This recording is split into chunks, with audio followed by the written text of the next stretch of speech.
Ya, klasifikasi perusahaan ada 3. Yang pertama itu adalah perusahaan manufaktur. Perusahaan manufaktur itu adalah perusahaan yang memproduksi produknya sendiri, kemudian didistribusikan. Ada juga perusahaan jasa, perusahaan perdagangan. Perusahaan perdagangan itu dia hanya membeli dari tempat lain, kemudian dia menjual. Lalu ada perusahaan jasa. Perusahaan jasa itu tidak menjual produk ya, produknya itu tidak terlihat, tetapi dia lebih ke memberikan layanan, tertentu ya, tergantung dari jasanya.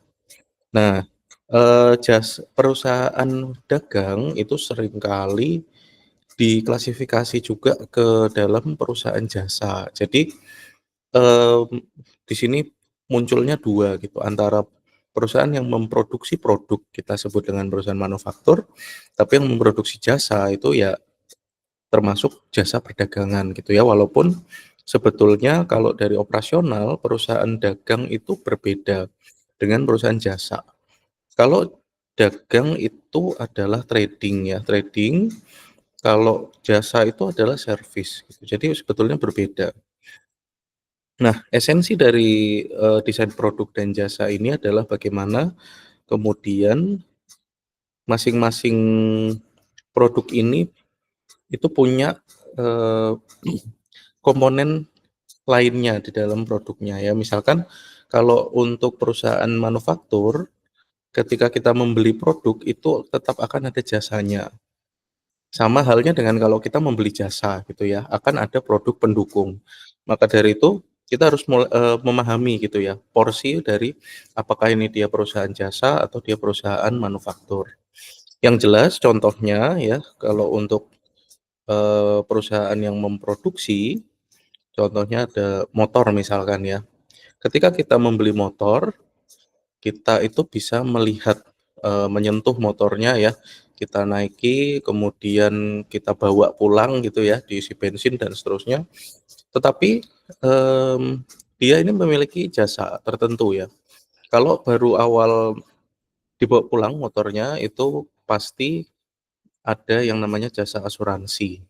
Ya, sehingga kalau motornya, rusak di misalkan periode sebulan, 1 bulan, maka itu akan diganti dengan layanan asuransi tersebut.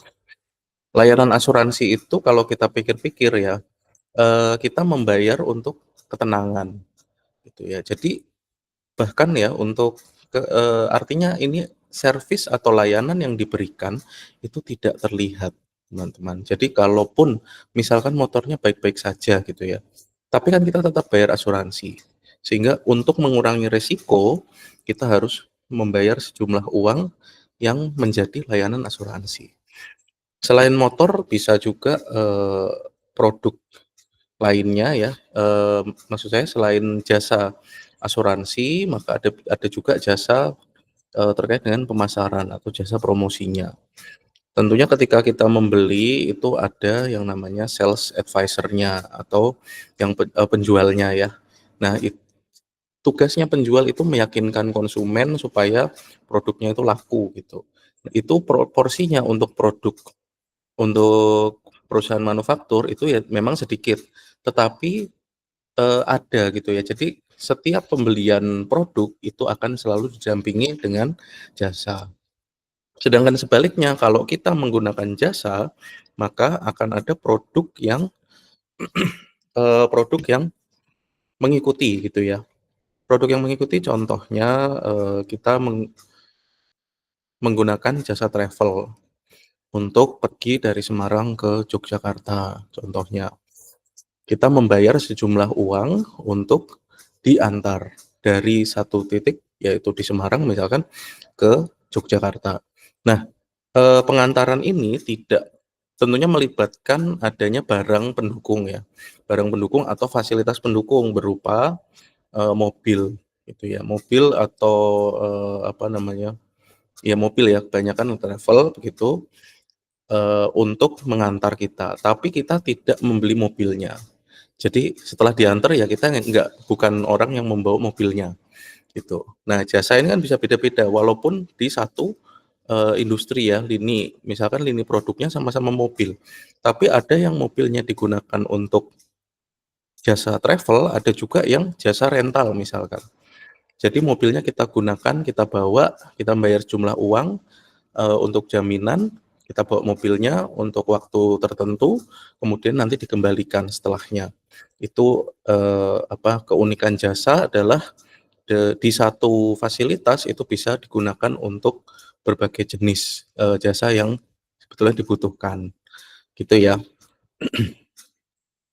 Untuk tantangannya sendiri di dunia jasa dan manufaktur ya tentunya integrasi dan juga pasar pasar saat ini kan pasar global begitu ya.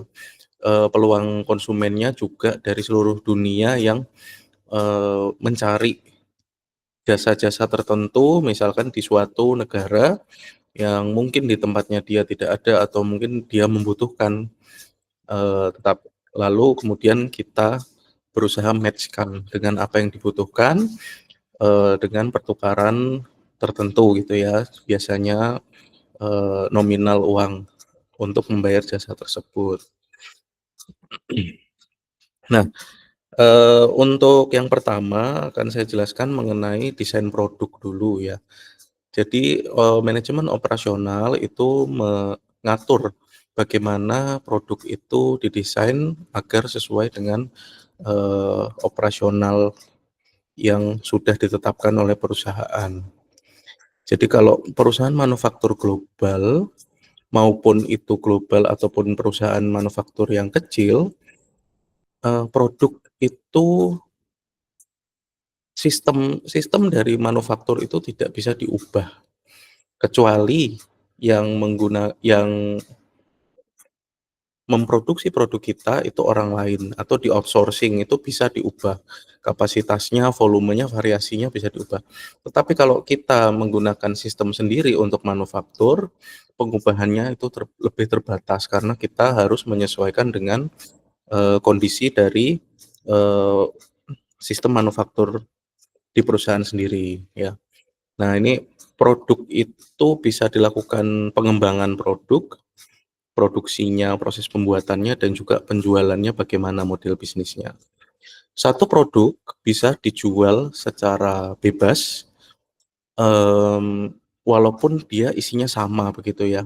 Namun dari sisi penjualan atau model bisnis itu bisa berbeda. Misalkan begini, sama-sama jualan madu, ada yang menjual ke pasar eceran, retail. Ada juga yang menjual secara, grosiran, jadi lebih besar begitu tapi lebih murah. Ada juga yang, dia mengklaim bahwa secara model bisnis gitu ya, hanya dijual ke komunitas tertentu. Itu juga bisa, contohnya MLM gitu ya, sekarang kan banyak MLM yang jualan madu. Nah itu, adalah pengaruh dari model bisnis yang disesuaikan dari pasarnya. Pasarnya memang inginnya seperti itu penjualannya berbasis komunitas. Ada juga teknologi yang menentukan dan juga masyarakat. Jadi permintaan dari perusahaan manufaktur itu diterjemahkan dari permintaan oleh konsumen, yang kita sebut dengan pasar gitu ya. Sehingga menghasilkan kalau perusahaan manufaktur itu menghasilkan volume produk dan variasi produk yang beragam. Nah, dari volume dan variasi produk ini kemudian, konsumen bisa memilih begitu. Namun tidak semudah itu untuk menganggap bahwa semua produk itu sama, karena ada beberapa produk yang memang perusahaan itu membuat dulu, baru memasarkan, sehingga itu namanya push strategi ya, atau strategi yang mendorong. Kemudian ada juga yang dia mencari dulu permintaannya dari konsumen, ditarik dulu permintaannya, maka itu namanya pull teori atau, pull strategi ya, atau strategi menarik. Strategi menarik ini dilakukan kalau perusahaan mungkin ya modalnya kurang, kemudian juga memastikan bahwa barang yang dijual itu tidak akan menambah persediaan lagi ya. Jadi kalau kalau pakai pull itu enaknya seperti itu. Tapi, ketika nanti konsumennya minta barang tersebut misalkan ya, itu dia harus menunggu dulu. dia harus menunggu misalkan dia repeat order gitu ya, pemesanan berulang. Kalau di sistem pull itu kita harus menunggu dulu sampai dia menyelesaikan produknya. Tetapi kalau di push, produknya itu sudah ready, tinggal dibeli begitu. Ya, ini adalah contoh-contoh bagaimana kemudian manajemen operasi itu digunakan, tidak secara strategis tapi secara operasional gitu ya. Kenapa, kita harus mengetahui itu karena kan proses bisnis itu sebetulnya sederhana ya, cuman ketika di-manage, dikelola secara harian itu tetap aja ada bedanya. Contoh perbedaan lain itu di, saluran distribusi seperti ini ya, yang terkait dengan rantai pasok. Jadi perusahaan yang merupakan produsen, itu bisa menjual ke agen, ke wholesale itu adalah grosirannya, retailer itu ada pengecer, lalu baru ke pelanggan, gitu ya. Jadi di masing-masing, antara produsen dengan agen, itu setiap perubahan dari misalkan produsen mengirim ke agen, tentunya akan ada biaya. Contohnya ada biaya logistik, misalkan 10%. Kemudian sampai di tempatnya agen, agen tentunya ingin profit gitu ya. Agen kemudian menetapkan profitnya 2%. Kita bisa bayangkan ada biaya logistik dan juga ada biaya agen tadi yang ingin mendapatkan profit dari penjualan, produsen tersebut ya. Jadi agennya nanti akan menambahkan 2%. Sehingga bisa dibayangkan dari produsen ke agen saja ada penambahan nilai sebesar 12%. Nah, kemudian sudah jelas ketika agen kemudian menjual produknya ke, grosir atau ke retail atau eceran, pengecer, itu ada biaya lagi. Karena apa? Pihak perusahaan yang melakukan grosir atau wholesale itu pasti pengen profit juga. Sama juga dengan pengecer. Lalu yang menanggung semua biaya dari panjangnya saluran distribusi itu siapa? Konsumen ya. Karena konsumen itu adalah, saluran distribusi produk terakhir. Jadi konsumen itu adalah akhir dari, saluran distribusi. Nah, Pak, boleh nggak kalau produsen misalkan mau menjual langsung ke konsumen? Tentu saja itu tidak, ini bukan sesuatu yang harus saklek gitu ya, eee, harus dari produsen ke agen, agen ke grosir gitu tidak, tetapi perusahaan itu boleh menjual ke konsumen. Selama apa? Selama tidak ada kontrak yang melarang. Misalkan produsen sudah kontrak dengan agen, produsen itu tidak boleh menjual produknya secara langsung kecuali lewat agen. Kalau kontrak itu dibatalkan atau kontrak itu dilanggar sepihak, maka itu eee, apa, ke akan terjadi kesalahan legal gitu ya. Tetapi kalau tidak ada klausul seperti itu, produsen boleh menjual ke konsumen.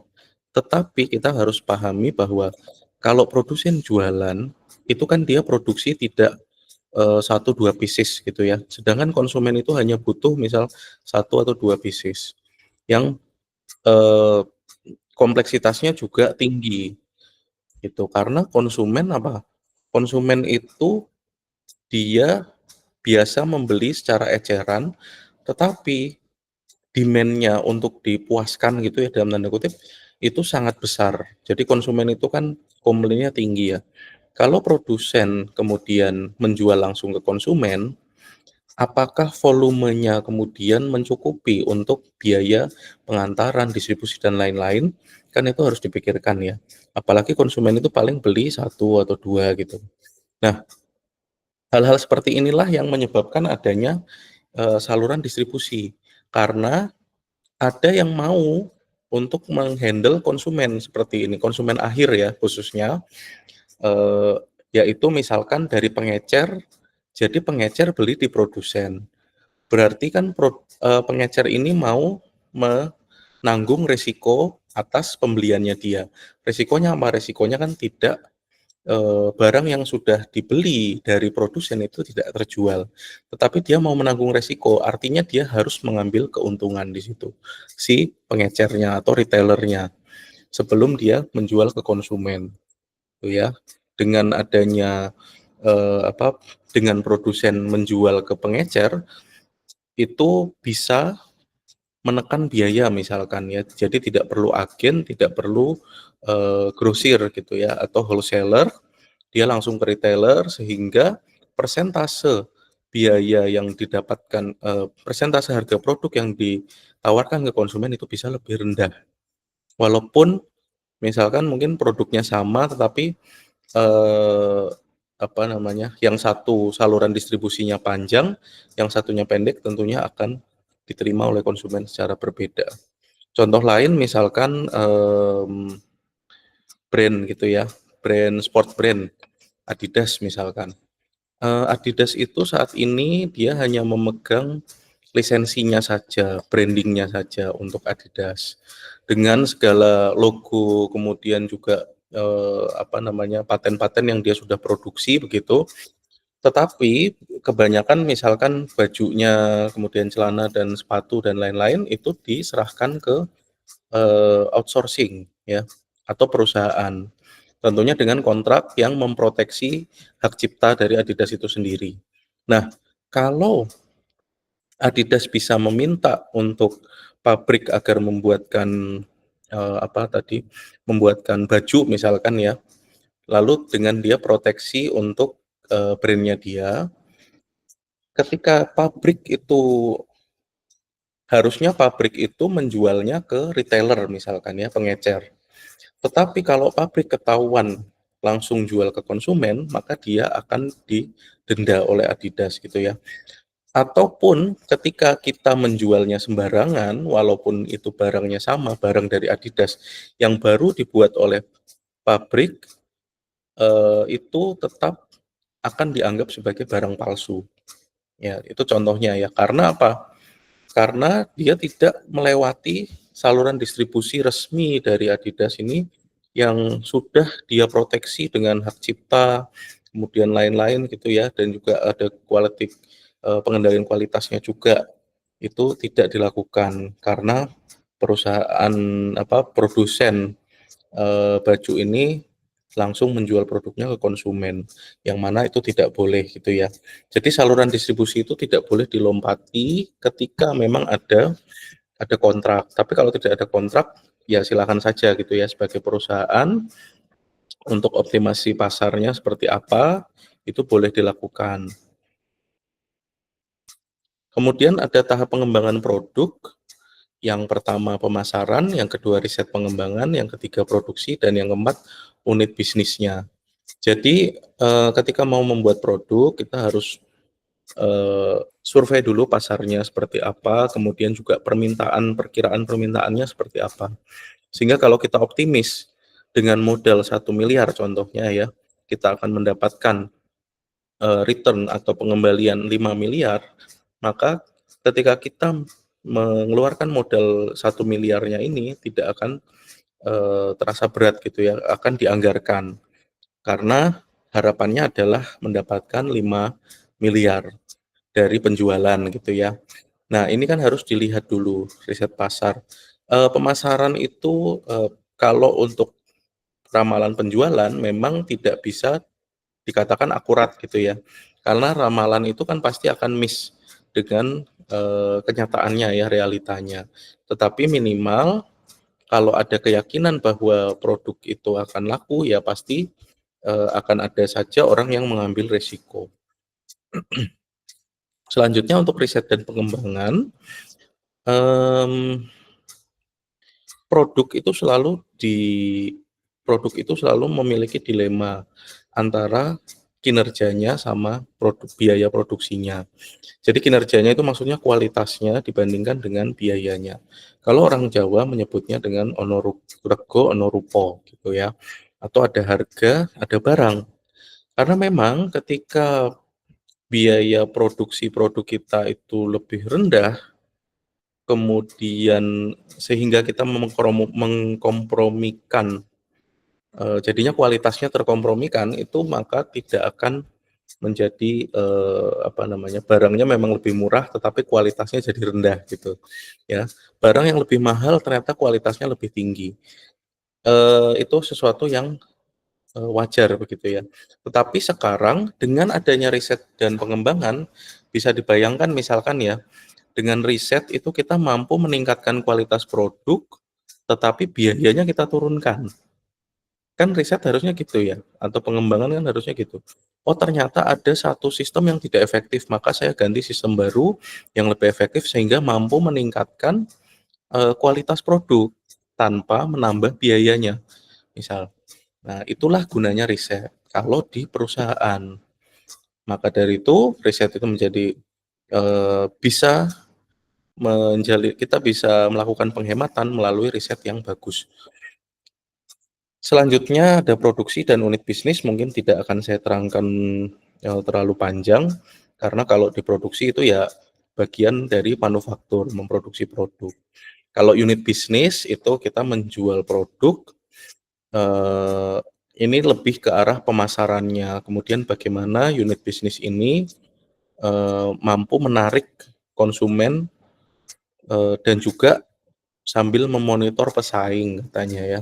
Jadi pemasaran itu tidak hanya fungsi untuk promosi, tetapi juga bagaimana kita bisa menganalisis, apakah produk kita masih relevan atau tidak, kemudian apa yang harus kita lakukan misalkan kalau, eee, penjualannya sedang turun misal atau ketika penjualan sedang naik apa yang harus dilakukan, itu adalah tahapan dari, unit bisnis ini.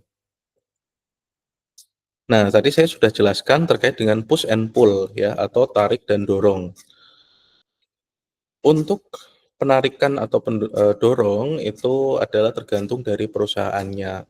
Kita itu orang operasional itu senang mengklasifikasi, karena dengan mengklasifikasi kita lebih mudah untuk mengambil keputusan teknisnya. Contohnya adalah ini ya, ada 4 jenis produksi yang, ada. Yang pertama adalah produksi kerajinan atau craft production. Craft production itu, ya namanya kerajinan gitu ya, dari misalkan satu orang yang menjual, kemudian dia yang membuat, dia yang deal dengan kliennya. Nah, itulah craft atau kerajinan.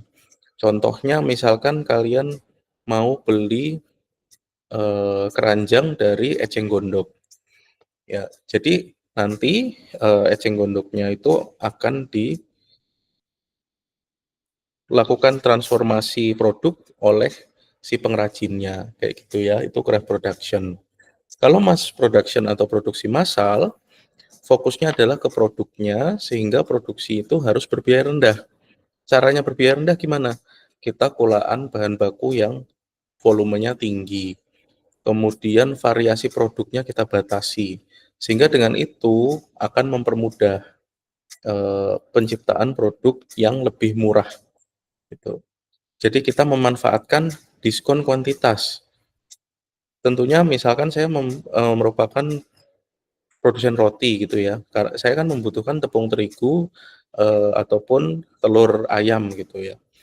Nah, tepung terigu yang saya beli sebagai UMKM misalkan hanya 1 kilogram, dibandingkan dengan yang membeli 100 kilogram, tentunya yang membeli 100 kilogram akan mendapatkan insentif dari, dari suppliernya gitu, ya. Nah, di sini craft production itu pull, atau dia harus dilakukan pemesanan dulu. Kalau sekarang itu populer dengan istilah misalkan pre-order atau inden gitu ya, untuk produk-produk craft production. Kalau produksi massal itu lebih ke push. Jadi dia didorongkan dari, apa namanya, perusahaan. Jadi perusahaan bikin dulu, kemudian diproduksi, lalu diproduksi, dipasarkan, sehingga nanti kemudian dievaluasi hasilnya, seperti itu ya. Nah, ini bisa dibaca, mass customization juga ada, kemudian personalized produk atau produk yang dipersonalisasi. Tentunya letaknya konsumen ini akan berbeda apabila dia dari craft product dibandingkan dengan produk yang personalized product misalkan, atau yang mass production. Nah, ini bisa dilihat letak-letak dari, eee, orang-orang yang mengambil keputusan atau bagian-bagian pengambil keputusannya. Contohnya kita di craft product itu kita jualan, ada konsumen, kemudian konsumennya minta apa, kita buatkan. Kalau personalized product itu kita jual, konsumennya ingin sesuatu yang personal, sehingga kita juga bisa membuat. Jadi personalized production dan craft production itu mirip ya sebetulnya. Kalau mass customization dengan mass production bedanya adalah di push dan pull tadi ya, atau tarik menarik atau mendorong. Nah, ini push and pull strategi ini kenapa harus dilakukan? Karena ini terkait dengan persediaan dan pengadaan. Kalau kita lihat sebelumnya ya, mata kuliah di materi-materi sebelumnya, misalkan forecasting, ataupun kita melakukan hitungan EOQ atau persediaan, maka push and pull ini nantinya menjadi suatu strategi operasional. Ya, jadi kita mau jualan itu kita bikin dulu, kita modalin dulu ya, baru dijual atau kita mau tarik dulu permintaannya. Ya, penarikan permintaan itu biasanya misalkan, oh saya harus DP dulu gitu ya, supaya menunjukkan keseriusan untuk membeli produk itu ya, itu tidak masalah gitu. Jadi push dan pull strategi itu nantinya kemudian juga akan ngefek ke operasionalnya sehari-hari maupun juga di dalam rantai pasok itu ya yang panjang dari konsumen, dari produsen sampai dengan konsumen. Sehingga kemudian dilemanya adalah bagaimana kita membuat variasi produk ya. Variasi itu bisa kompleks, bisa juga tidak kompleks. Ya, variasi yang tidak kompleks contohnya misalkan kita menjual raket atau jualan sepatu, produsen sepatu.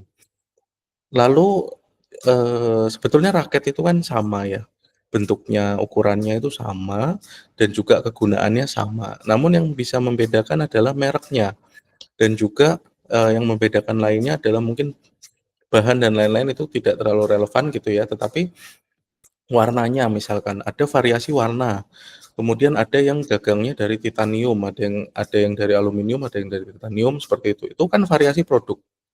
Nah, implikasinya apa? Hasilnya apa kalau variasi produknya terlalu banyak? Maka akan lebih banyak permintaan yang tidak terduga. Permintaan yang tidak terduga artinya akurasi peramalannya akan turun. Ya, jadi ketika kita meramalkan tidak lagi akurat kayak dulu karena adanya banyak variasi produk sehingga akan lebih banyak harus kita nyetok persediaan pengaman lebih banyak.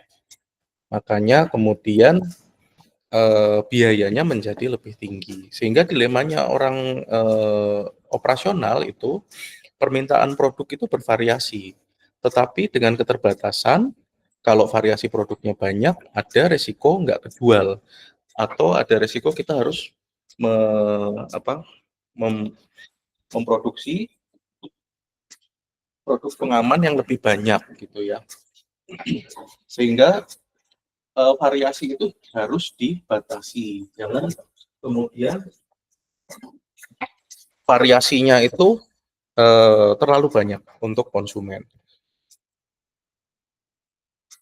Tantangan dan peluang produksi ini banyak sekali ya, dan terkait dengan perdagangan juga bisa ya, seperti misalkan kalau kita punya pabrik raket gitu, bayangkan kemudian globalisasi terjadi dan, untuk keunggulan produk kita itu mungkin kalah dari sisi operasional produksi. Produsen di negara lain itu mampu menjual dengan kapasitas volume yang lebih besar dan juga kalau dikirim ke luar negeri itu lebih murah. Itu kan menjadi tantangan dan peluang juga ya. Kalau bagi produsen raketnya dalam negeri atau produsen raket lokal, maka itu akan mematikan bisnisnya. Sehingga itu menjadi tantangan produksi kan. Jadi bagaimana kemudian kita menentukan apakah kita mau apa yang harus kita lakukan dengan manajemen operasional atau teknisnya. Kemudian ada persaingan yang semakin tinggi, siklus hidup produk itu lebih pendek karena permintaan produk akan dipengaruhi oleh kalau sekarang ini digitalisasi gitu ya. Dengan adanya digitalisasi, ada sosmed, orang-orang itu mungkin akan lebih terupdate gitu ya, dan juga akan mungkin meminta untuk produk baru secara lebih cepat, ya, karena tidak ada apa namanya, karena dia ingin selalu update, seperti itu ya. Jadi untuk desain produk di manajemen operasional itu tidak tentang estetikanya atau kayak, tapi lebih ke desain produknya itu gimana. Misalkan kita produksi sesuatu, kita harus mikirkan cara nyimpennya, cara membungkus produk tersebut, kemudian cara distribusinya seperti apa, lalu juga ada tantangan misalkan mau ngambil produk dari luar atau dari dalam negeri misalkan ya, itu banyak sekali tantangan yang dihadapi. Nah, itu dari sisi desain produk. Kalau ada pertanyaan boleh langsung ditaruh di chat gitu ya. Kalau paham ya saya lanjutkan terkait dengan desain jasa.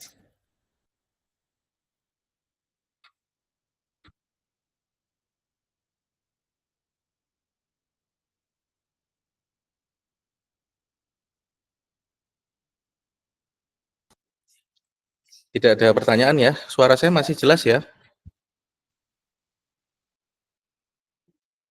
Halo? Si Pak. Siap Ya, Pak, masih. Jelas, Pak. oke. Ya, selanjutnya adalah desain jasa. Jasa itu berbeda dengan produk ya. Jasa itu adalah sesuatu yang kita ciri-cirinya adalah tidak bisa kita lihat, tapi kita bisa rasakan manfaatnya. Tidak bisa kita sentuh, apalagi dinaiki gitu ya, untuk kayak motor. Nah, tapi jasa ini adalah salah satu indikator bahwa suatu negara atau suatu daerah itu um, lebih berkembang. Gimana?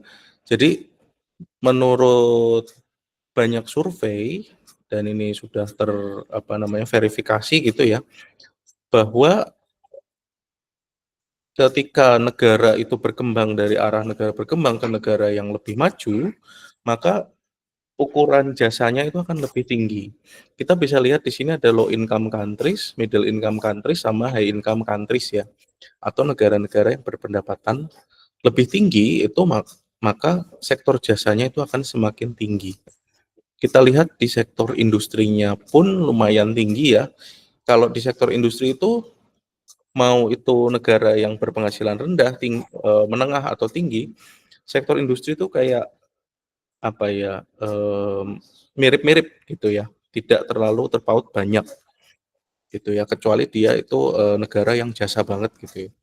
Nah, kemudian kalau kita lihat dari sisi agrikultur atau pertanian perkebunan, bisa dilihat bahwa low income countries itu banyak banyak mengandalkan juga dari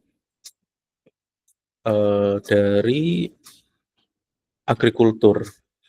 Walaupun posisi jasanya itu tetap tinggi ya, paling tinggi di antara yang lain. Kalau kita lihat di grafik ini kan antara negara berpenghasilan rendah, negara berpenghasilan menengah, dan juga berpenghasilan tinggi, itu jasanya juga sama. Jasanya adalah yang paling tinggi gitu ya. Dan itu seiring dengan perkembangan waktu. Kalau kita lihat di Indonesia sendiri ya, ini data yang saya sampaikan secara akademik saja gitu ya. Kalau kita lihat semakin berkembang atau semakin ke arah ke depan, itu layanan atau jasa itu akan semakin tinggi porsinya atau persentasenya. Kalau dulu di 2019 49,14%, mungkin saat ini itu sudah sekitar berapa ya? Mungkin 60% itu di sektor jasa. Yang kita harus lihat adalah justru di sektor industri dan sektor agrikulturnya. Agrikultur di Indonesia atau pertanian perkebunan di Indonesia itu semakin menurun seiring dengan perkembangan zaman gitu ya. Nah, ini apakah kemudian menjadi hal yang bagus atau tidak?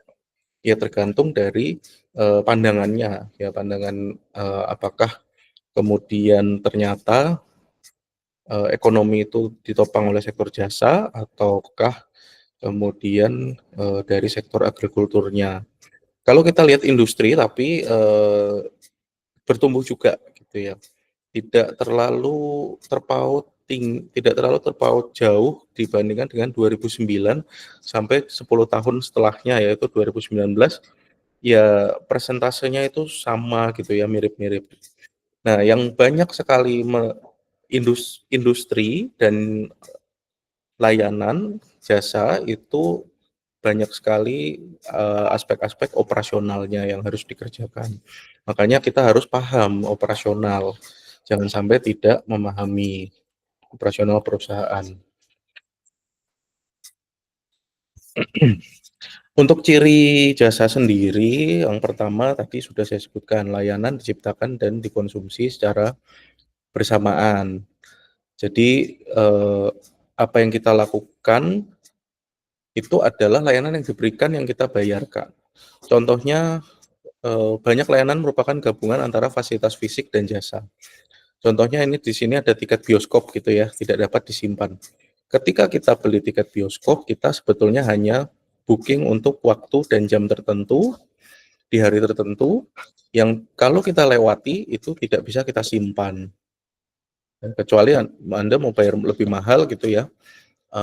Ada privilege misalkan ada layanan bahwa tiket bioskop ini bisa dipindah hari misal. Nah, itu bisa jadi inovasi. Ya, inovasi jasa di bioskop. Jadi bikin penawaran tiket yang bisa diubah jamnya seenaknya misalkan. Nah, ini yang tidak. Nah, jasa juga merupakan gabungan antara fasilitas fisik dan jasa tadi ya. Bioskop itu kalau kita mau memberikan layanan bioskop, itu kita harus minimal punya studionya, gitu ya. Bukan punya tapi misalkan membuat studionya dan juga membuat layar dan lain-lain yang sesuai dengan aspek teknis bisa dibilang bahwa tempat itu adalah bioskop. Sama juga dengan restoran gitu ya. Layanan ciptakan dan dikonsumsi secara bersamaan. Kita pesan makan, kemudian makanannya datang. Makanan itu kan adalah sesuatu yang bisa kita lihat, bisa kita rasakan gitu ya. Tetapi di situ restoran itu menawarkan jasa lain, yaitu adalah jasa kalau kita tidak ke restoran, maka kita harus masak sendiri. Gitu kan? Ya, kalau kita tidak ke restoran, kita nggak bisa ketemu teman-teman misal. Dan juga bisa di situ apa namanya, kalau sekarang itu healing gitu ya, ke restoran untuk healing misal. Nah, ini adalah jasa-jasa yang ditawarkan yang mungkin kita tidak lihat. Jadi makanya nanti ada paket jasa, ada jasa yang terlihat, ada jasa yang tidak terlihat. Kalau untuk pembagiannya sendiri, jasa itu bisa dibagi berdasarkan kustomisasinya ya, tingkat dia bisa diubah, dimodifikasi atau tidak oleh konsumennya, sampai dengan partisipasi konsumennya itu sendiri. Ada beberapa jasa yang kita tidak boleh berpartisipasi secara langsung. Misalkan kalau kita di restoran mau kita request masak sendiri tentunya tidak akan diizinkan. Saya mau ke dapur, saya mau masak sendiri pakai bahan yang saya beli. Itu tidak akan mungkin boleh gitu ya dari restoran. Jadi partisipasi konsumen itu hanya sebatas mesen mau pesan apa misalkan. Sama juga dengan di rumah sakit ya. Rumah sakit itu kita akan didiagnosa oleh rumah sakitnya, bukan didiagnosa oleh diri sendiri gitu ya. Saya self diagnose misalkan, saya kayaknya demam berdarah gitu. Itu belum ada tindakan apapun kecuali rumah sakit bertindak dan dokter menyebutkan bahwa ini demam berdarah. Lalu Anda akan ditreatment di rumah sakit sesuai dengan penyakitnya. Nggak boleh request gitu ya penyakitnya. Sama juga dengan bengkel, tentunya ketika mesinnya yang salah, maka bengkel akan melakukan perbaikan di sisi mesin. Kemudian jasanya apa? Jasanya adalah ya kita tidak bisa memperbaiki mobil sendiri misalkan, sehingga kita harus ke bengkel. Itulah jasanya. Lalu jasa juga bisa diklasifikasi ke siapa yang menerima jasa tersebut. Lalu apakah jasanya itu terlihat atau tidak, tangible atau intangible. Kalau yang menerima orang dan dia tangible, misalkan tadi ya transport travel gitu ya. Saya akan terlihat travel itu pindah dari Semarang, misalkan kita mau ke Jogja gitu ya. Perpindahan dari Semarang ke Jogja itu kan akan terasa. Kita akan merasakan, kita akan melihat bahwa kita sudah sampai di Jogja gitu. Nah, sesuatu yang intangible kemudian atau tidak terlihat, contohnya adalah pendidikan. Bisa kita jejer orang gitu ya, 10 orang, kita lihat mana yang kuliahnya di Udinus, mana yang kuliahnya di sini, kan nggak bisa gitu loh. Karena dia itu action-nya tidak terlihat atau intangible. Yang bisa kita lakukan adalah melihat perubahan sikap dari hasil pendidikan tersebut, itu ya. Kalau untuk klasifikasi layanan yang masuk ke dalam things ya, atau bukan kita yang merasakan, tetapi ada barang ya. Contohnya jasa tadi ya bengkel, itu kan mesin mobil kita rusak, kemudian kita taruh bengkel, maka bukan orangnya yang diperbaiki, tetapi mobilnya. Sama juga kalau kita punya hewan peliharaan, ketika kita ketika kita ke dokter hewan, yang diperiksa adalah hewannya gitu loh, bukan pemiliknya. Yaitu kemudian ada juga sesuatu yang intangible tapi sifatnya adalah hal, eee, contohnya perbankan, legal, kemudian asuransi, itu sesuatu yang tidak terlihat dan dia melindungi suatu barang. Nah, ini tadi saya menyebutkan terkait dengan paket pelayanan. Paket pelayanan itu, kalau sekarang tidak bisa kita bilang bahwa ada produk yang pure jasa atau ada produk yang pure di produk saja, karena semua itu akan digabungkan ke dalam paket pelayanan. Nah, ini nanti saya minta teman-teman di sini bisa menjelaskan paket pelayanan itu maksudnya apa. Yang pertama ada fasilitas pendukung. Kalau kita mau bikin rumah sakit, tentunya kita harus punya dulu gedung rumah sakitnya, dengan segala standar-standar yang harus ditetapkan untuk sebuah rumah sakit berjalan gitu ya. Kemudian produk pendukung, material atau benda yang mengikuti pembelian jasa tertentu. Contohnya di rumah sakit itu kita harus memiliki produk pendukung, misalkan kita beli alat ukur tensi begitu ya. Kemudian ada juga material-material yang mengikuti, misalkan beli obat-obatan, itu juga perlu. Lalu ada layanan eksplisit yang kelihatan, ada yang tidak kelihatan. Layanan eksplisit, misalkan kita sakit, kemudian disembuhkan di rumah sakit, itu akan terlihat. Pertamanya sakit, kemudian jadi sehat. Itu layanan eksplisit yang terlihat. Keuntungan psikologis misalkan ya, tadinya kita khawatir karena penyakitnya tidak diobati, kemudian kalau kita masuk rumah sakit kita akan merasakan nyaman karena sudah percaya dengan dokter, seperti itu ya. Itu adalah layanan yang tidak kelihatan atau masuk ke keuntungan psikologis. Di sini ada gambar yang menunjukkan bahwa satu industri itu bisa memiliki layanan yang berbeda-beda. Contohnya nomor satu itu suatu kafe gitu ya, yang kalau saya lihat sih mungkin nyaman ya untuk kita ngobrol di situ, nongkrong, makan, dan lain-lain, dibandingkan dengan yang nomor 3, yang hanya dia kursinya juga kecil-kecil, mungkin nggak nyaman ya. Nah, tapi di sini, kemudian ada juga yang nomor 2, di mana ada ya itu restoran yang di tengahnya dia chef-nya masak gitu ya, memberikan hiburan, selain makan gitu dia dihibur. Nah, ini adalah salah satu contoh-contoh dari inovasi jasa yang bisa dilakukan. Jadi, tempatnya sama ya, bangunan gitu, tetapi dengan kita membedakan segmentasi pasar dan juga apa yang kita berikan ke konsumen, itu hasilnya akan berbeda. Sama-sama nyari uang, tapi caranya beda gitu. Sama-sama di industri makanan dan minuman, tapi cara cara mencari keuntungannya berbeda. Perbedaan itu untuk konsumen atau untuk pelanggan kita sebut sebagai pengorbanan. Jangan sampai kemudian pengorbanan kita itu lebih besar dibandingkan dengan keuntungan yang kita dapat. Jadi pengorbanan yang sepadan gitu. Tadi seperti misalkan kok harganya murah tapi kualitasnya bagus, ya pasti langsung laku gitu ya barang.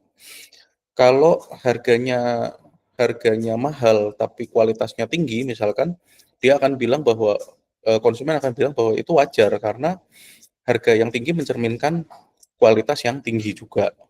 Tetapi kalau harganya tinggi, kualitasnya jelek, maka konsumen pasti akan menghindari.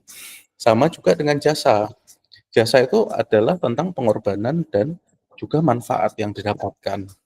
Kalau tadi kita duduk di lounge atau apa namanya restoran tadi ya, mungkin kita akan mendapatkan manfaat bahwa di situ eksklusif, suasananya nyaman, apa makanannya sudah tidak usah diragukan, misalkan dari chef terkenal gitu. Maka dari itu jangan kaget apabila kemudian masuk ke tempat seperti itu melihat menu nasi goreng misalkan 250.000 gitu ya.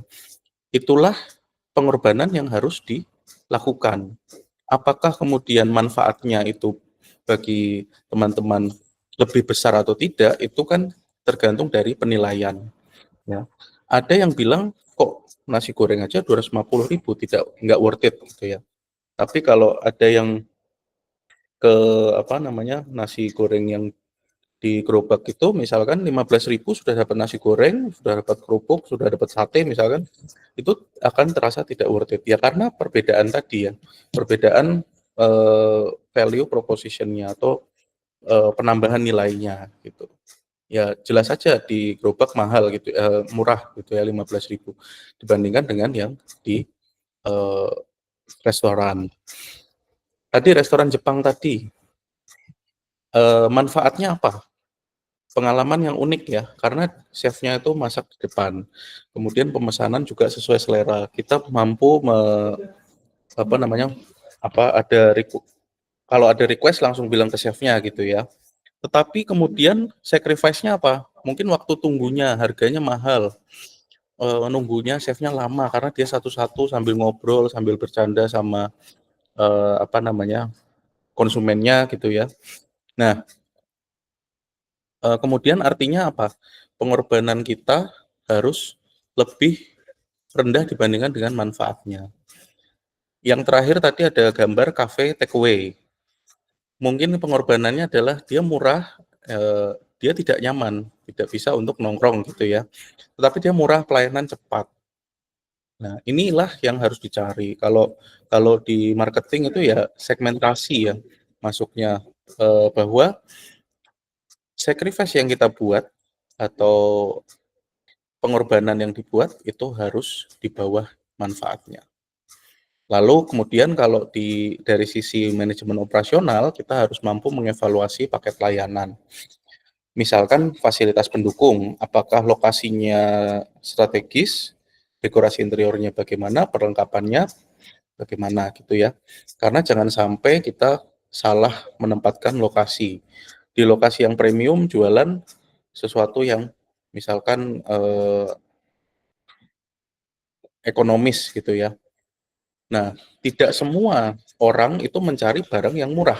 contohnya gitu. Maka harus kita evaluasi paket layanan. Kemudian produk pendukung. Kalau dari menjelaskan restoran tadi ya, pilihan menunya bagaimana, jumlahnya bagaimana, kualitas dan kesesuaiannya seperti apa. Ini perlu diperhatikan. Selanjutnya ada layanan eksplisit yang terlihat, apakah kemudian pelayan yang di restoran itu ramah, kemudian apakah produknya cepat datang atau tidak, makanannya enak atau tidak, kualitasnya seperti apa. Lalu ada layanan implisit tadi ya, ada keramahan suasana, kemudian privasinya bagaimana ya. Kalau kita ke tempat tertentu, ya, kok seseorang yang mementingkan kenyamanan ya, misalkan kalau tempatnya ramai nggak mau ke situ misalkan, itu tentunya menjadi bagian dari evaluasi layanan. Pengelolaan permintaan itu juga bisa dilakukan melalui opsi untuk melancarkan permintaan ya. Misalkan ada reservasi tertentu. Contohnya kalau waktu sepi, itu kita bisa membuat promo-promo supaya ada ada perputaran di situ ya. Kemudian waktu penuh, waktu rame-ramenya, ya mau tidak mau konsumen harus berkorban karena pasti waktu untuk menunggu itu akan menjadi lebih lama. Nah, bisa juga diatur kapasitas layanannya. Karena kapasitas layanan itu tidak bisa diubah sewaktu-waktu. Misalkan kalau bioskop itu sudah kursinya 100, mau diapain juga ya tetap 100 kecuali dia renovasi gitu ya. Nah, inilah makanya kemudian bioskop harus mengelola permintaan layanan dengan cara membuat waktu-waktu film yang berbeda-beda. Maka kalau misalkan kita nggak bisa nonton jam 12, masih ada jadwal di jam 2, masih ada jadwal di jam 4, dan seterusnya. Selanjutnya, untuk mengatur kapasitas layanan, bisa dilakukan pemberlakuan shift atau menambah tenaga di waktu penuh. Shift disesuaikan dengan permintaan. Jadi ketika lagi rame, kita harus menambah tenaga supaya tidak keteteran, ya, sehingga menjaga kualitas layanan sehingga tidak menurunkan kepuasan pelanggan. Ya, ketiga juga bisa meminta pelanggan menunggu ya, kalau populer banget gitu ya, kadang-kadang memang tidak bisa diatur ya, sehingga kita harus membuat pelanggan menunggu, nantinya akan terseleksi sendiri. Ada yang mau nunggu, ada yang enggak gitu ya, silahkan. Itu pengelolaan permintaan. Karena ini manajemen kapasitas. Seperti misalkan rumah sakit gitu. Rumah sakit dia punya kamar 100.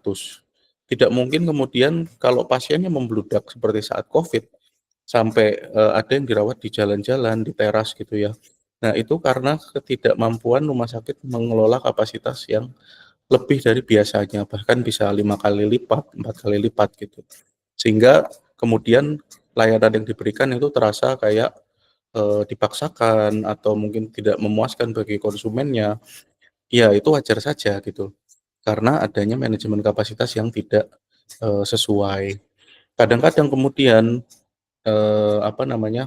kita bilang bahwa, "Oh, kok penyedia jasa ini mengambil uang lebih banyak."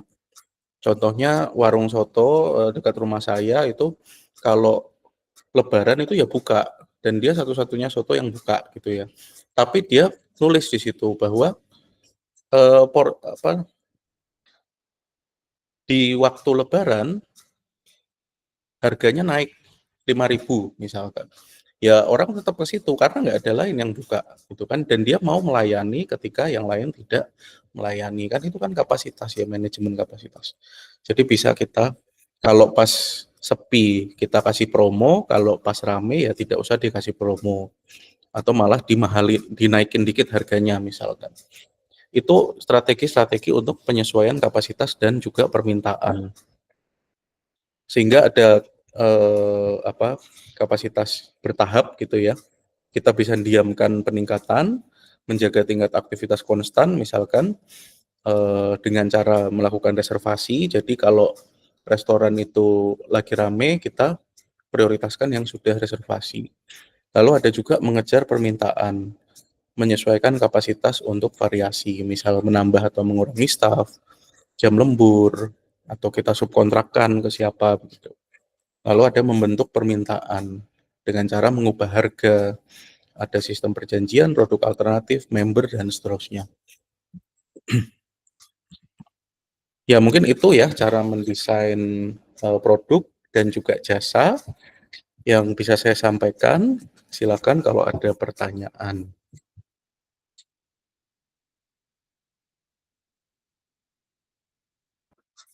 Silakan Mbak Agisna. Izin Pak, Mas Pak. Oh, Mas, oh iya, gimana Mas? Ya, pertanyaan saya tentang manajemen kapasitas ya Pak. Iya, Itu kan terkait rumah sakit yang terkait ruang rawat misalnya yang udah keburu penuh. iya, Itu sebagai pihak rumah sakit yang misalnya sudah kepalang tanggung gitu, udah menerima daftar pasien baru. Padahal ruangan rawat itu udah penuh Pak. Itu bagaimana Pak? Terus apa yang harus dilakukan oleh pihak rumah sakitnya? iya. Tentunya kita harus lihat dulu dari situasinya ya. Sebelumnya kan mungkin kalau di situasi yang gawat darurat seperti ada COVID gitu ya atau bencana alam ya amit-amit, pasti rumah sakit kapasitasnya misalkan dia yang terdekat dari tempatnya itu akan full gitu ya. Namun harus dilihat dari manajemen rumah sakit. Kadang ada beberapa rumah sakit yang memang dia harus menyediakan untuk misalkan UGD untuk kegawat daruratan tertentu gitu ya. Dan itu nggak bisa kita apa namanya kalau orang manajemen, kalau saya ya secara awam tidak bisa menentukan bahwa yang harus menentukan gawat darurat atau tidak kan nakesnya gitu ya, tenaga kesehatannya. Tetapi gini, kalau memang sudah kepalang seperti itu, bisa melakukan beberapa strategi yang sifatnya mungkin jangka pendek gitu ya. Misal misal mau nggak mau dia bikin tenda gitu kan, tenda di depan rumah sakit atau parkirannya diubah menjadi tenda kalau memang situasinya gawat darurat. Tetapi kalau memang situasinya biasa seperti ini, ketika kita tidak ada apa namanya kegawat daruratan, ya mau nggak mau harus mencari tempat lain yang memang kalau misalkan di rumah sakit A ditolak, mungkin ke rumah sakit B akan diterima gitu ya. Jadi kapasitasnya itu bisa dengan tadi ya eh, apa ada ada solusi-solusi yang jangka pendek, ada juga yang jangka menengah, jangka panjang. Contohnya renovasi. Tapi kalau saat gawat darurat kemudian baru direnovasi kan kita nggak tahu nih daruratnya kapan. Tetapi kita kok melakukan renovasi ya tentunya kegawat daruratannya tadi sudah hilang gitu loh Mas karena renovasinya misalkan 6 bulan gitu ya. Kan terus kemudian pandeminya sudah hilang kan ya jadinya akhirnya kita punya kapasitas tambahan tetapi kemudian kembali lagi ke situasi sebelumnya. Gitu Mas.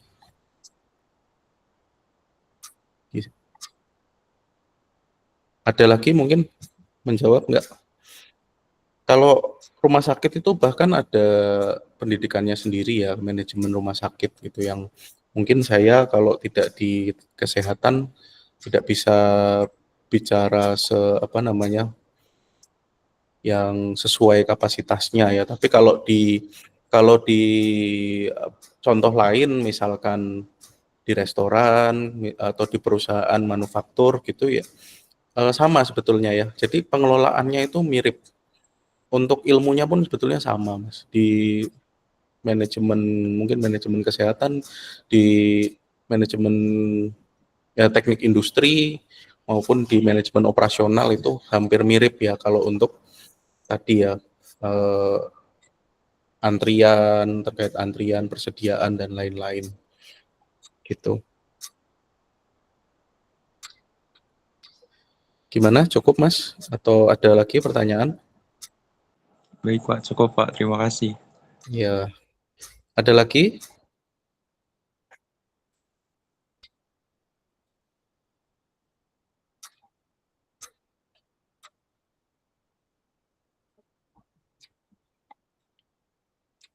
Ya itulah makanya kemudian untuk mengelola kapasitas itu sangat sulit ya, khususnya bagi perusahaan ataupun bagi bisnis yang sedang mengelola. Misalkan kayak gini, restoran yang viral, kemudian dia rame dan juga konsumennya banyak, penuh, menunggu begitu kan. Kemudian akhirnya kita lihat viralnya itu musiman atau enggak. Nah, setelah dilihat-lihat ternyata viralnya musiman. Kemudian dari apa namanya, manajemen sudah menyarankan bahwa saya mau renovasi, saya mau memperluas outlet saya. Padahal dari permintaan musiman itu kan kita bisa kaji ya. Sampai dia renovasi kemudian sudah keluar uang banyak untuk improvement, ternyata setelah itu yang datang lebih stabil gitu ya, atau bahkan menurun. Nah ini kan juga harus diperhatikan gitu, bahwa tidak mudah mengelola bisnis dan mengelola kapasitas. Artinya ada konsumen yang memang harus dilayani, kalau memang tidak bisa ya, atau konsumennya tidak mau ya sudah gitu loh. Harus dilakukan manajemen kapasitas. Paling mudah adalah dengan kalau case saya misalkan reservasi ya, atau menambah stafnya supaya tidak terlalu lama menunggu. Itu ya untuk teori desain produk dan jasa. Ini jangan lupa tetap absen di Siadin. Masih ada waktu. Kalau ada pertanyaan boleh saya buka lagi satu.